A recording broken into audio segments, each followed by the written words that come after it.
cebola, aí você vai colocar o açúcar e vai polvilhando assim.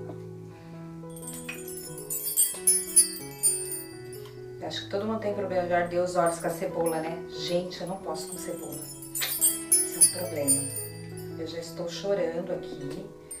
Só vocês para me fazerem chorar fazendo um xaropinho, mas é por uma boa causa. Vamos lá. Aqui a cebola de novo e o açúcar. E aí eu vou tampar e esperar 24 horas. Eu posso armazenar até 3 dias na geladeira, tá? Então você vai armazenar até 3 dias na geladeira. Como que isso aqui vai ficar? Assim, parece que não vai ter resultado nenhum. Mas depois de 24 horas, você abre e aí você já pode tomar o seu xaropinho de cebola. Ó,